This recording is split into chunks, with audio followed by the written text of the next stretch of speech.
A palace of art, history, and mystery. Nestled in the very heart of Paris, where the Seine bends around the Ile de la Cité and the city's ancient rhythm still beats, stands the Louvre Museum. For most visitors, the Louvre is synonymous with art.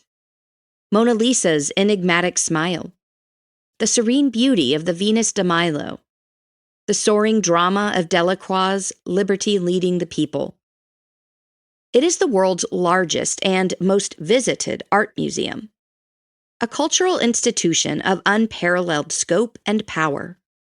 To step through its doors is to step into a palace of human creativity, a labyrinth of history, and a testament to the enduring strength of art to move, inspire, and endure.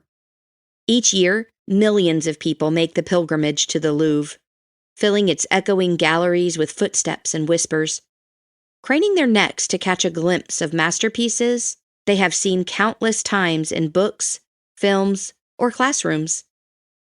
There is a collective gasp when crowds part and Da Vinci's famous portrait comes into view, smaller than expected, yet somehow larger than life. There is awe at the sheer scale of the winged Victory of Samothrace, perched proudly atop the Daru staircase, her headless form nonetheless radiating triumph. The Louvre is more than a museum. It is a stage, where humanity's most significant artistic moments are displayed. A theater of genius where the actors are not living performers, but the works they left behind. And yet, the Louvre is not only about art. Its walls whisper stories older and stranger than the canvases they now support. Long before it became a museum, the Louvre was a fortress, its towers rising against the threat of invaders. Later, it was a royal palace, filled with monarchs, courtiers, and intrigue. It was both prison and palace, both a treasure house and a political stage. In the 18th century, as the Revolution swept France, the Palace of the Kings was transformed into a palace of the people. Its treasures, once private symbols of power, became public symbols of shared heritage. Today, the Louvre stands as a paradox, both timeless and modern. This paradox is nowhere more visible than in I.M. Pei's glass pyramid, unveiled in 1989.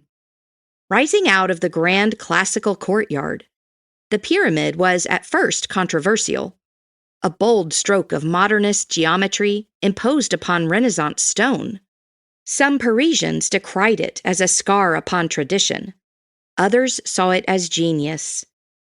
Over time, the pyramid has become iconic, embodying the Louvre's identity as a place where past and present collide, where history and modernity embrace rather than clash. Its glass panels reflect the palace's walls while pointing toward the sky, a perfect metaphor for the museum itself, grounded in centuries of history, yet open to reinvention and renewal. To visit the Louvre is to encounter contradictions. It is overwhelming in scale. Its corridors stretch for nearly 14 kilometers. And if one were to spend only 30 seconds looking at each object in its collection, it would take more than 3 months to see them all. Yet, it is also intimate, for each artwork speaks to the individual observer. Whether a medieval Madonna, a Mesopotamian tablet, or a Renaissance portrait, it is both palace and museum, both French and global, both ancient and modern. Its very identity resists simplicity. This complexity is what makes the Louvre endlessly fascinating. Behind its fame lies a web of stories that most visitors never glimpse.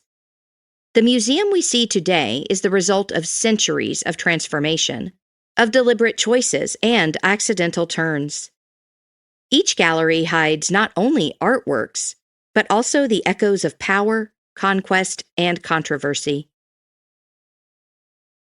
To keep listening to this audiobook for free, click the link in the description. It will take you to a free Audible trial where you can listen to this and many other books for free for 30 days.